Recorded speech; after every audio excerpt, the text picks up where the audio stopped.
ऐसा मुहूर्त निकालिए राज ज्योतिषी, जिससे मेरी देवकी के जीवन में आनंद का ऐसा सूर्य उदय हो जिसके भाग्य में अस्त होना लिखा ही न हो। अवश्य महाराज। महाराज की जय हो। युवराज सीधे यहीं पधार रहे हैं। स्नान किए बिना ही निरपराधियों के रक्त की दुर्गंध लिए सीधे मेरे पास, वो भी ऐसी घड़ी में जबकि मैं राज ज्योतिषी से देवकी के लग्न का मुहूर्त निकलवा रहा हूं।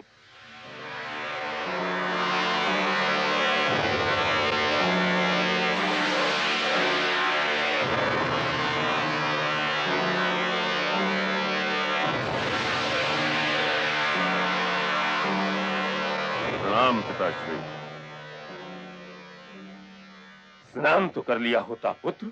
लगता है पिताश्री को विजय की सुगंध अच्छी नहीं लगी।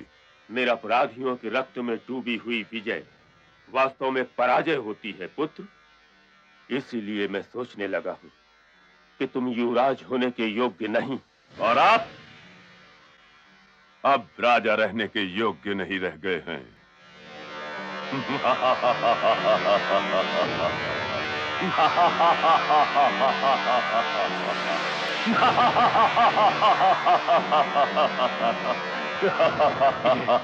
ये तुम क्या कह रहे हो पुत्र? जो आपने सुना पिताश्री, मैं वही कह रहा हूं और वही सत्य भी है। आप तो आज अपना अंतिम आदेश दे ही लीजिए। ये राज मुकुट स्वयं आप उतारेंगे या मैं उतारूं?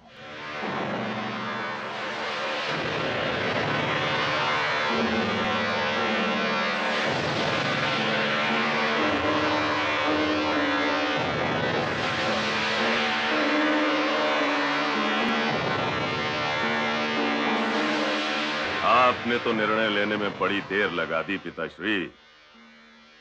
बताइए, मुकुट आप उतारेंगे या मैं उतारूं?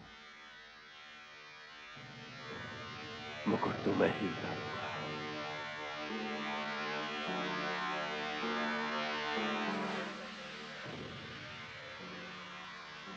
परंतु ये याद रखकर, पापी को मारने के लिए उसका पाप ही महाबली बन जाता है। अब तेरा अंत दूर नहीं है। भगवान के कोप से डर। भगवान से तो मैं बाद में निपट लूंगा, पहले आपसे तो निपट लूं।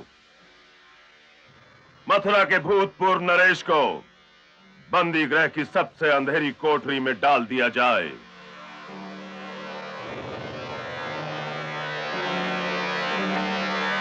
तू तो मेरे शाप के योग्य भी नहीं है कंस, मेरे पुत्र।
पिताश्री को कोई कष्ट नहीं होना चाहिए। जो आज्ञा।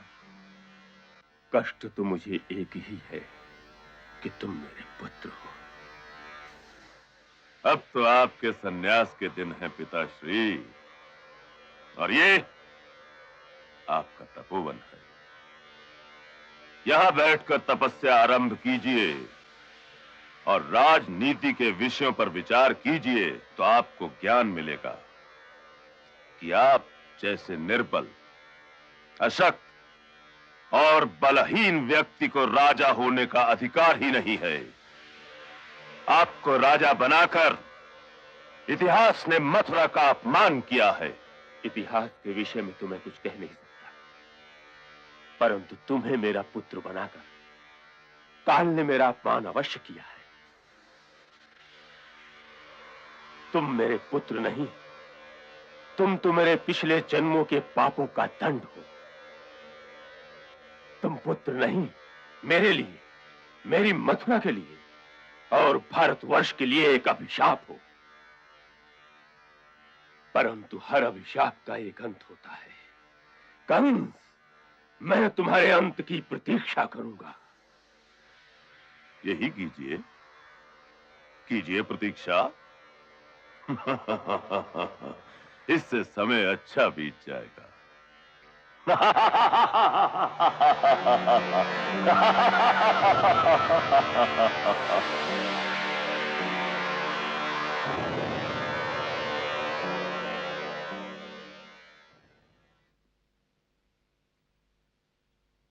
भगवान, अगले जन्म में पुत्र देना हो तो पुत्र ही देना प्रभु, और यदि पुत्र न देना हो तो कोई पत्थर दे देना। मैं उसे ही महादेव मानकर उसकी पूजा करूंगा। परंतु फिर कोई कंस न देना प्रभु, फिर कोई कंस न देना।